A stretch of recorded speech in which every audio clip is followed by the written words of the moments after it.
ผู้ดีสุกเลยเนาะฟานมันเป็นสัตว์ป่าส่วนตัวม้านี่เป็นสัตว์ที่เฮาเลี้ยง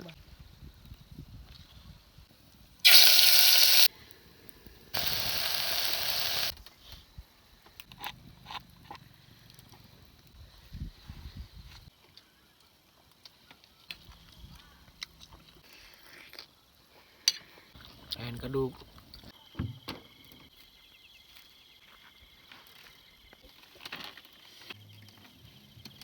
ฟังความฟันคืนนี้ว่าเป็นจังไดนอนเที่ยงไฮไหมถ้าว่าเราฟันสิ่งดีต้องตื่นขึ้นมาแล้วก็อยู่จนสอดแจงเลยไปนอนต่ออีก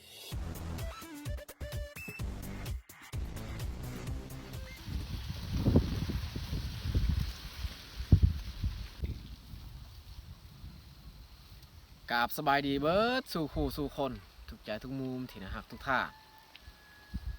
สำหรับวันนี้ขอยกับผ้าเมียขึ้นมานอนเที่ยงให้นอนเที่ยงให้ไหมเพราะว่ามือวานนี้เขาก็เฮ็ดเสร็จสมบูรณ์แล้วก็คือเขาได้เอาไม้เอาไม้มือนี้2 อันเบื้องลุ่ม2 อันมามัดใส่อันนั้นเทิงหลังคาเที่ยงก็คือความหมายนี่เฮานีบหญ้าคาที่เฮามุ้งเนาะเพื่อเวลาลมพัดบ่ให้อันหญ้าคานี่มันถึกหักถึกเป้เพ่ต้องได้เอาไม้2 ข้างอันนี้หรือว่าไม้4 อันมานีบใส่คือว่าคืนนี้ก็เป็นคืนทมิตรเฮาพาเมียมานอนเที่ยงใหม่แต่บรรยากาศก็ค่อนข้างหนาวเย็นก็คือตอนนี้ก็ลมพัดตลอดเวลาแต่เป็นเช่นนั้นก็ไม่แต่ทุกคนที่ตามเบิ่งตามชมว่าเขามีการเคลื่อนไหวแบบใดแน่ฟืนที่เขาจะจูดเวลาเฮ็ดอาหารการกินก็ต้องได้เก็บเอาไม้เศษเรือก็คือไม้ที่เขาเฮ็ดเที่ยงนี่แหละเนาะมันเศษเรือเอามากองไว้บนเดียวบนนี้เฮ็ดฟืนอยู่นี้หรือว่าเอาเมื่อบ้านก็ได้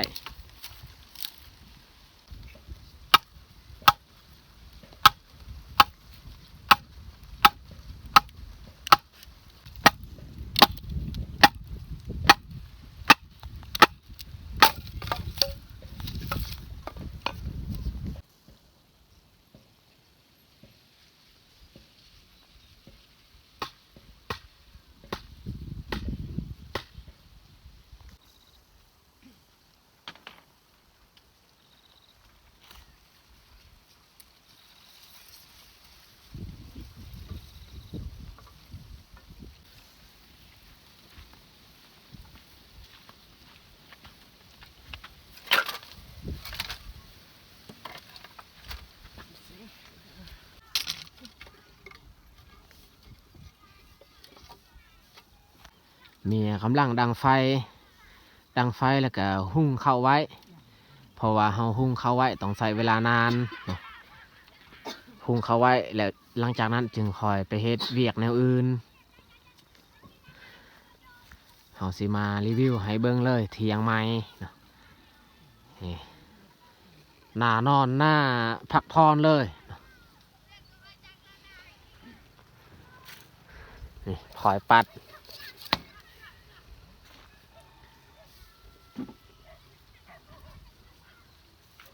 โอ้คักอีหลีเที่ยงให้ปีนี้เขาก็บ่ได้แอมเฮ็ดคือปีกายสบายเวลาเขาเฮ็ดเวียกเมื่อยฮ้อนเขาก็มานอนพักผ่อนอากาศเย็นดีลมพัดวิวถ้าว่าเขาแอมนี่มันจะบ่เย็นกระพากที่เขาปูอยู่นี่ก็1 2 3 4 5 6 7 แผ่นเนาะ7 แผ่นแล้วก็อยู่เทิงอันนี้มีบอลไหวเครื่องเนาะเอาเห็ดนี่บอลไหวเครื่องเอาเห็ด2 ข้างแบบเดียวกันนี่อันนี้ก็แมนพาบัตเครื่องคลองไว้อยู่นี้นี่เป็นพวกพาหรือว่าคอนตี้มีติยังก็ไว้ได้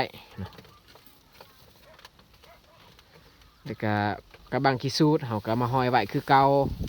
บอลเดิมหั่นแหละบางขี้สูด รั้งนี้คือกันนี่ไว้กับแล้วก็ผ้าห่มป่าไว้อยู่นี่มีขามีเลื่อยแล้วก็หม้อป่าไว้นี่เกลือต่างจากปีกายน้อยนึงสำหรับเที่ยงปีนี้แล้วก็อีกครั้งนี้ก็มีบอลปลาไว้เครื่องคลองคือกันนี่เห็ดโตะไว้บอลไว้เครื่องกระพาหรือว่าเครื่องอื่นๆแล้วก็พิเศษนี่มีเตาสบายนะเวลาเราเห็ดอาหารการกินโอ้ไฟขึ้นแล้วมันจะสิเอามันเข้ามาต้มเลยเอามาเบิ่งข้างนอกอีก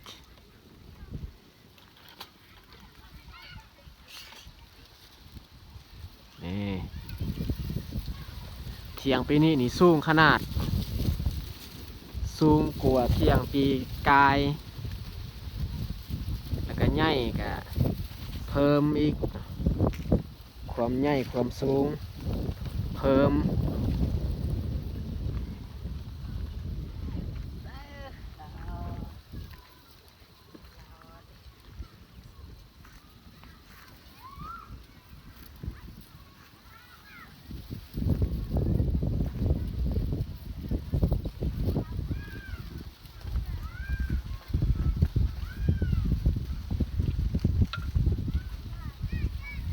มาเบิ่งอ้อมหอบเลย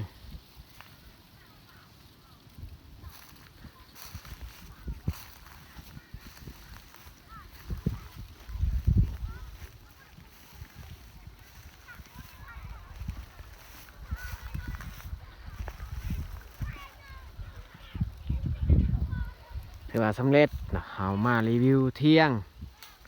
ให้ทุกคนได้เบิ่งอีกครั้งบริเวณนี้เขาก็เสียหญ้าไปแล้วเพราะว่าปีนี้เขาก็ยังปลูกข้าวอีก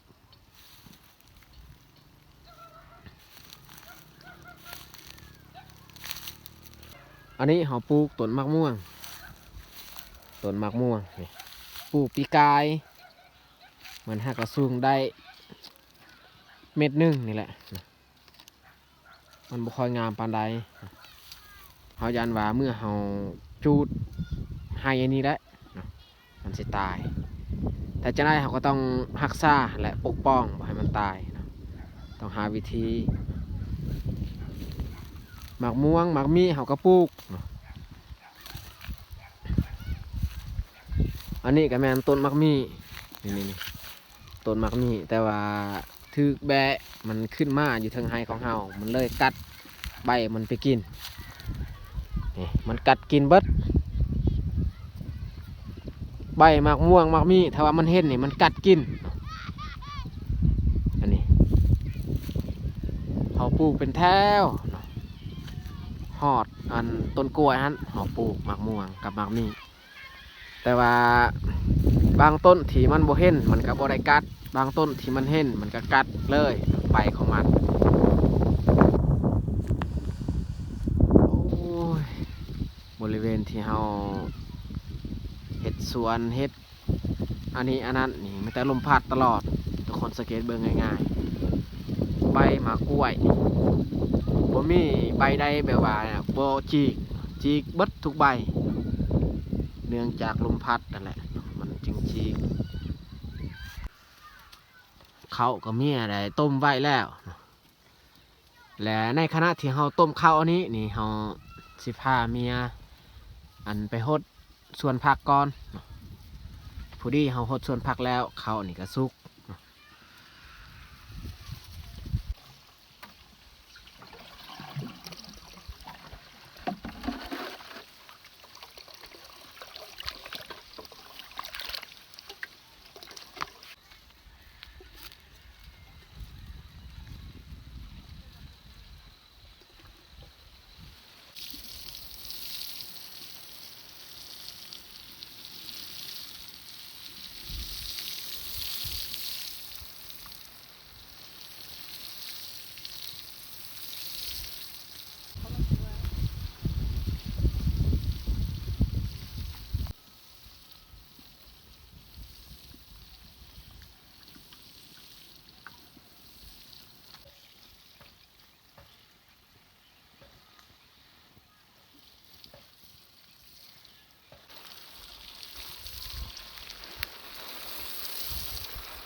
เปิดเบิ่งว่าข้าวมันจะสุกหรือบ่เนาะ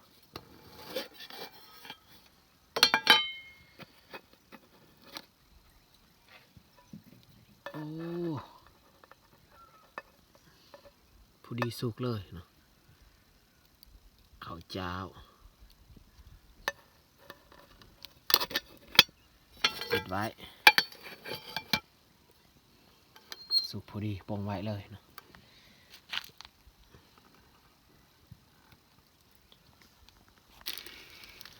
และส่วนอาหารตอนแรกวันนี้เนี่ยแมนสิให้น้องแยกเป็นผู้เฮ็ดเพราะว่าเมียนี่หดสวนผักแล้ว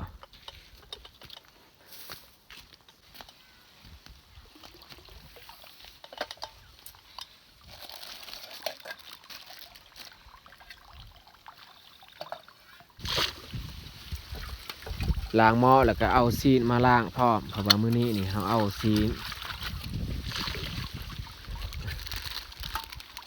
ในถุงยางล้างก่อนที่เราจะเอาไปทำอาหารการกิน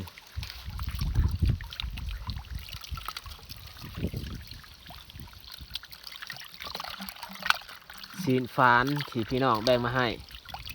พระเจ้าได้ฟานบางคนก็บอกเข้าใจว่าฟ้านมันคือยังฟ้านก็คือตัวฟ้านนั่นแหละภาษาลาวเขาเอิ้นแต่บุฮูภาษาไทยเขาเอิ้นว่าเอียงเนาะมันอยู่ในป่าคนของมันนี่ใครคือตัวงัวเนาะตัวฟ้านบุฮูว่าภาษาไทยเขาเอิ้นว่าหยังเนาะหรือว่าตัวเก่งบ่หรือว่าจังใดข้อยก็บ่แน่ใจบางคนว่าอันคลิปก่อนๆที่คอยลงไปคอยเขียนฟานบางคนก็ว่าเนื้อม้ามันบ่แม่นม้า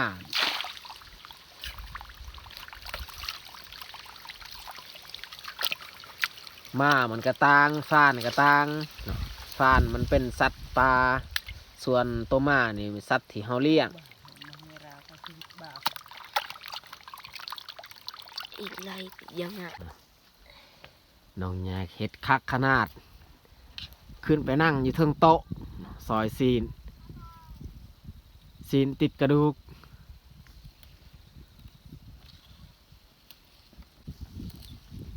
โต๊ะไว้เครื่องเรื่องอาหารการกินไว้อยู่นี่มันง่ายแต่ว่าน้องแยกก็ขึ้นมานั่งเลยก็บ่เป็นยังมันบ่หักดอก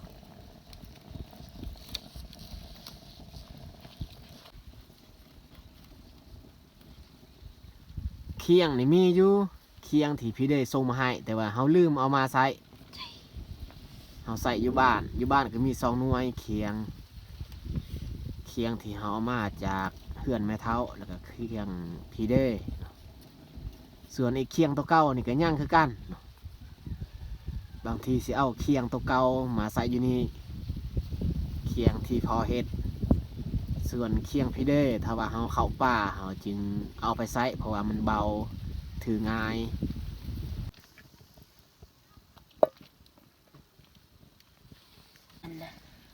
ใส่น้ำมันก่อนเพราะว่าเราจะคั่วซีนบ่ให้มันกินขาวได้แล้ว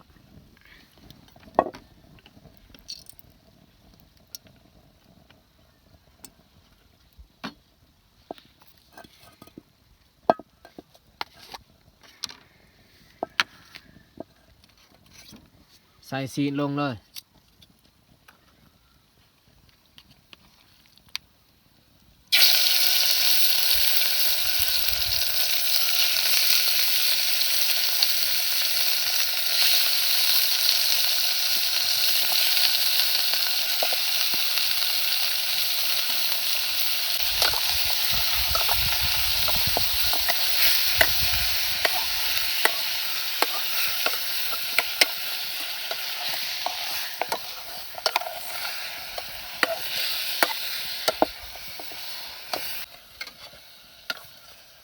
ถ้ากินซิมือน้องแยก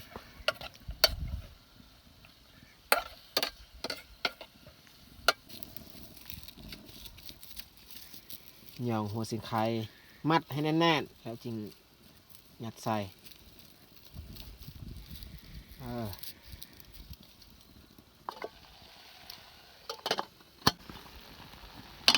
โอ้ มันมีน้ำเนาะเพราะว่าซีดเฮาล่างอย่างเวลาเฮาคั่วมันมีน้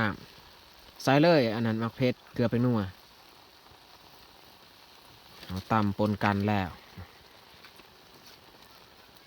ใส่อีกได้แล้วจะน้อยยังใส่ไหม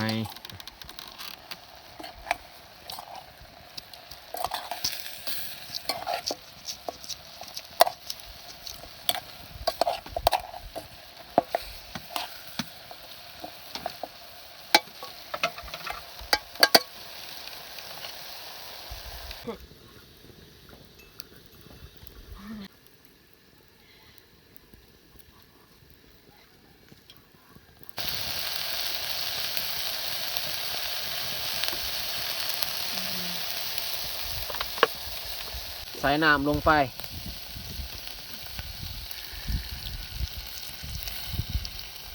ใส่หลายๆพอได้สดน้ำกินกับข้าวเจ้า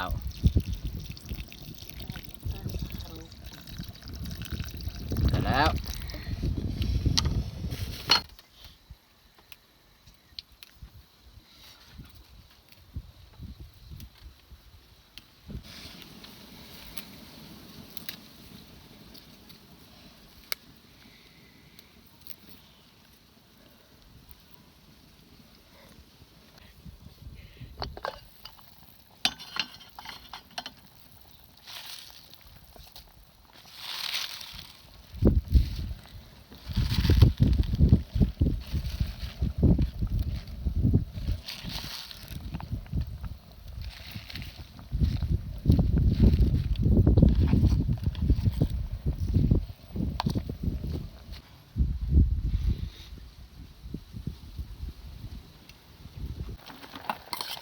ใส่ผักหอมลง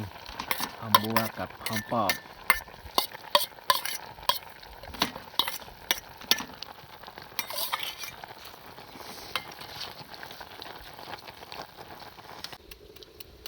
น้องแยก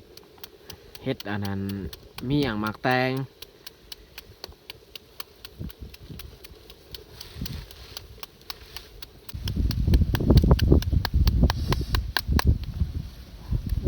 ยาวเนื้อก็ดอกผักแต่ไรตายปาก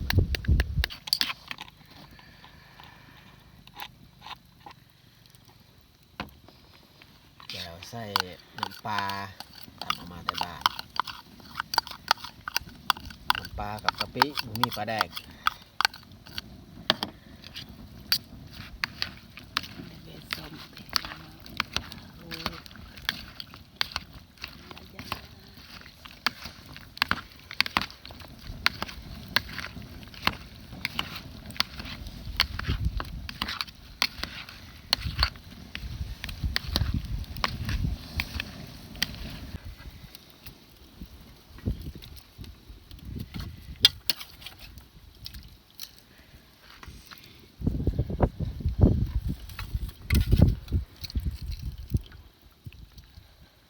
ไข่กับเลือหน่อยนึง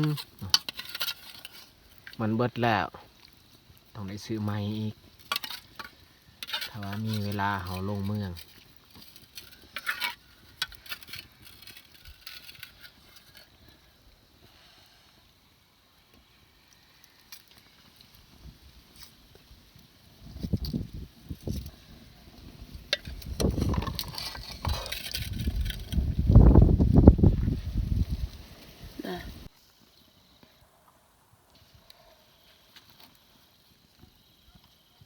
ได้แล้วตักทีละน้อยกินสบายถ้าว่ามันเต็มลายมันก็ยาก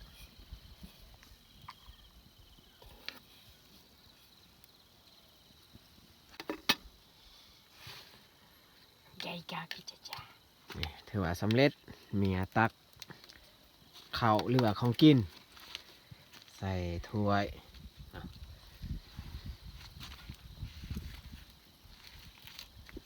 โอ้เมียงหมักแตง ไข่เรือหน่วยนึง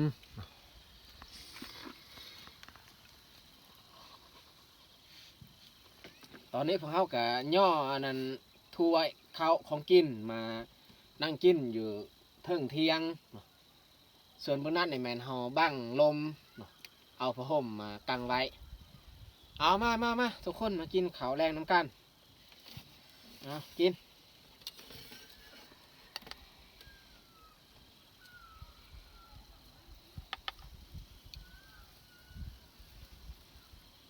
ย่าม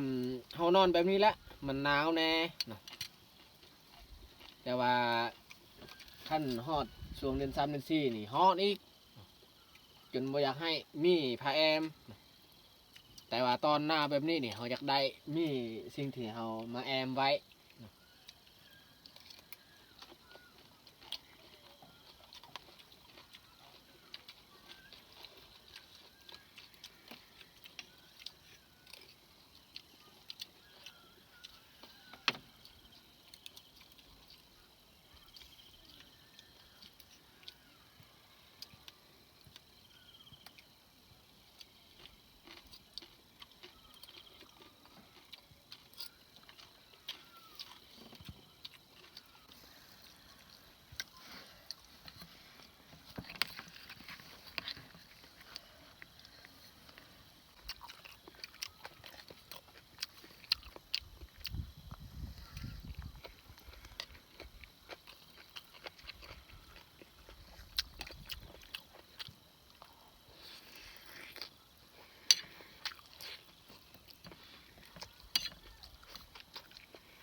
3-4 วันที่ผ่านมา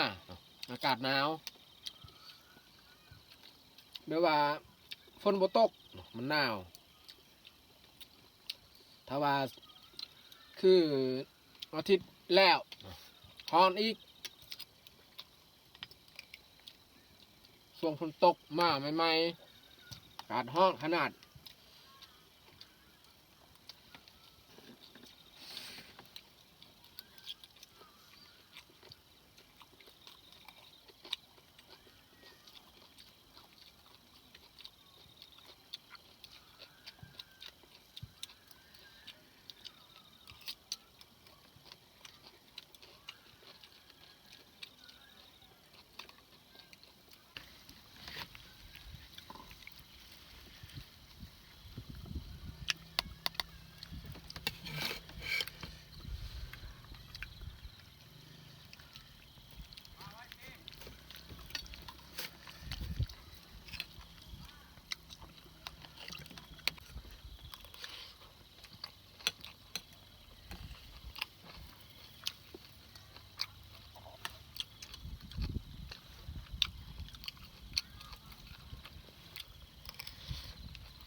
แอนกระดูก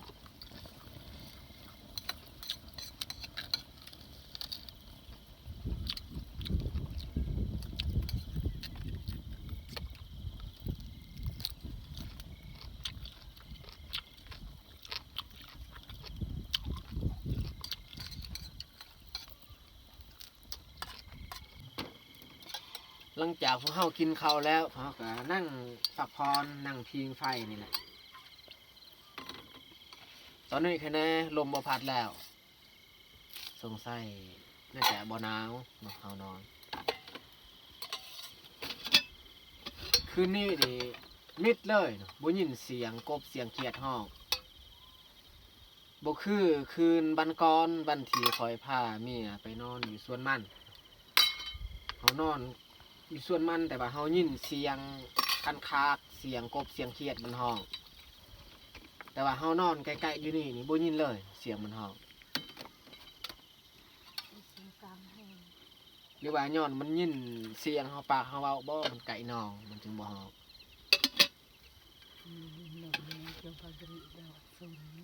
แต่ว่าช่วงคอยพาเมียมานอนอยู่สวนมันหันเป็นช่วงที่ว่าฝนตกเนาะฝนตกหลังฝนตกเขามานอนอยู่ฮันแต่ว่านี่ก็ด้นเนี่ยบ่ได้ตกก็เนื่องจากว่าฝนบ่ตกนี่แหละเฮ็ดให้อากาศนี่ค่อนข้างเย็นเนาะ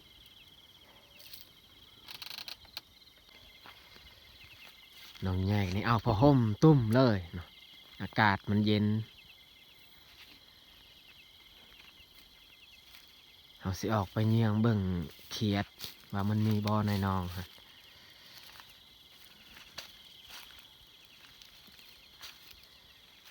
เงียบเลยเนาะ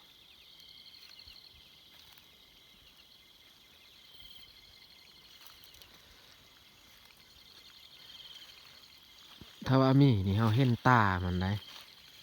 บ่แม่นเฮาสิเห็นโตประเภทกบเขียดเฮาเยืองไกลแบบนี้นี่เห็นตาเลยเนาะถ้าว่าบอลมันบังหญ้านี่เฮาจะบ่เห็นแต่ว่าบอลแป้นนี่เฮาเห็นง่ายย่างไป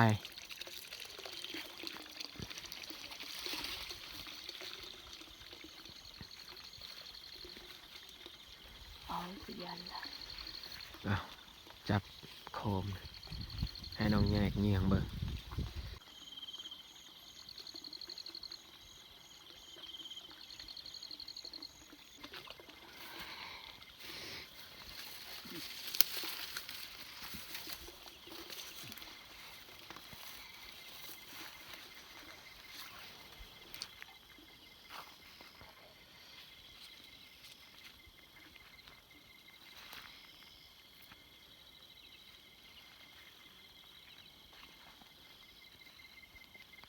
เงียบเลยเสียงกลางคืนยินแต่เสียงจิรอชิงลีดเสียงอย่างอื่นเห็นบุญยินเลยแต่สิเข้าไปในเทียงอีก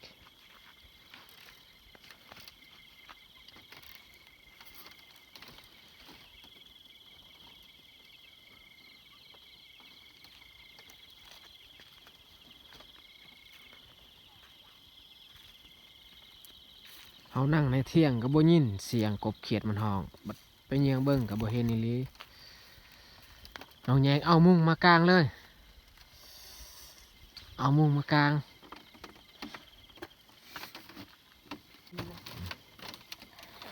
เอาผ้าห่มมาปู ปักไตร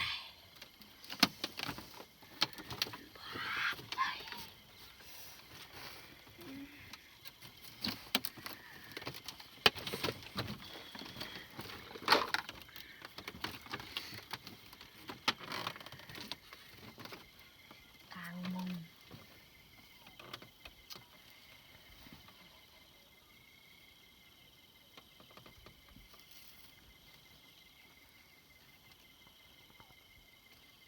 ทาง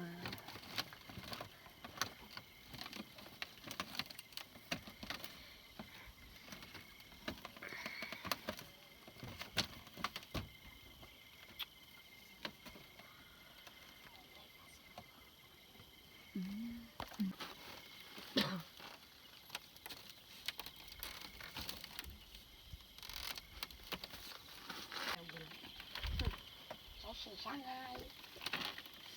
เย็นมาเย็นขนาดขนาดเอ้ย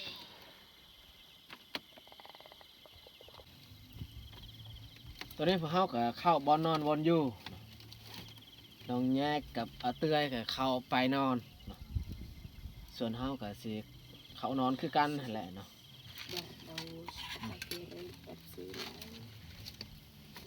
โอ้ยอากาศเย็นเที่ยงนี่กว้างกว่าเก่า Un kanat. 4 คน 5 คนนอนพอดีเลยนี่4 คนพอดี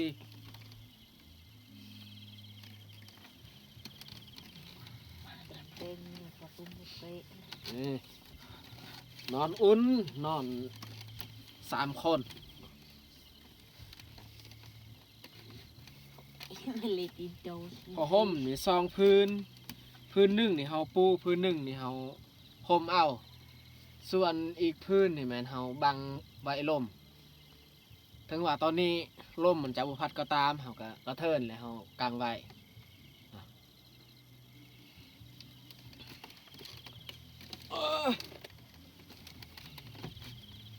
นอนฟังแต่เสียงธรรมชาติเสียงจิรอจิ้งหรีดนี่แหละ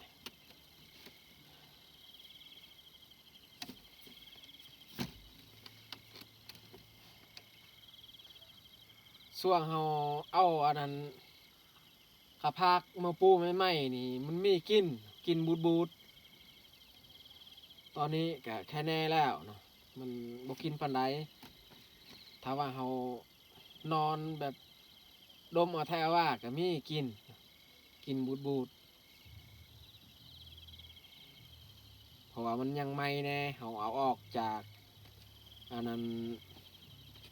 จากน้อง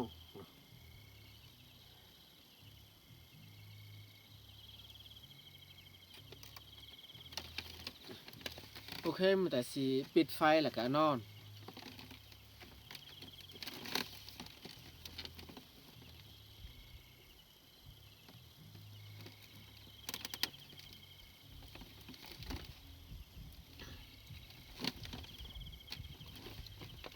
ลองนอนฟังความฝันคืนนี้ว่าเป็นจังไดนอนเที่ยงไฮไหม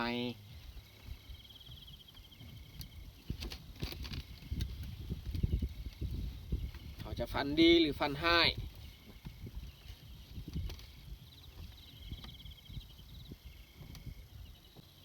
บ่ว่าเขาจะเฮ็ดเที่ยงไหมหรือว่าเฮือนไหมก็ตามเขานอนคืนทำอิฐเนี่ยเขาต้องอันฟังความฝันของเฮาให้ดีๆต้องได้ชื่อไว้เขาฝันเห็นอิหยังก็ต้องได้ชื่อ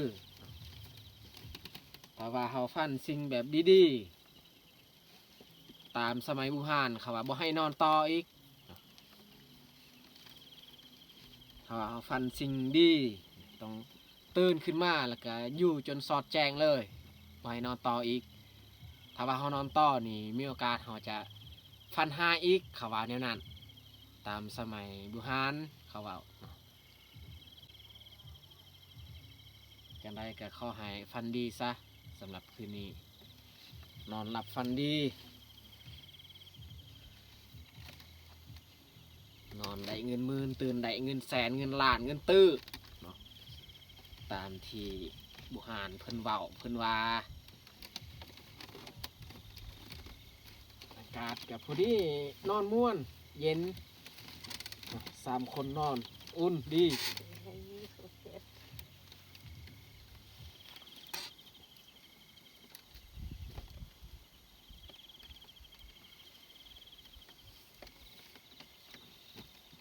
บางคนก็ว่าเมียนี่เป็นใบว่คือบ่คอยปากปานใด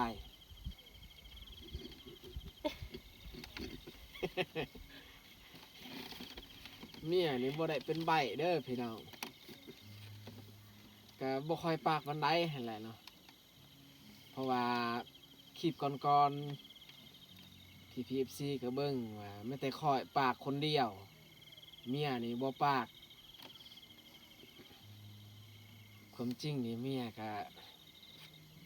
ปากคือกันเนาะแต่ว่าบ่คอยปากปานใดบ่คือข้อยใด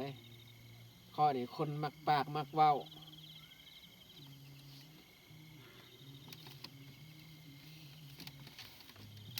เอานอนก่อนทุกคนขอให้ฟันดีซะสำหรับการนอนเที่ยงไม้ของพวกเฮา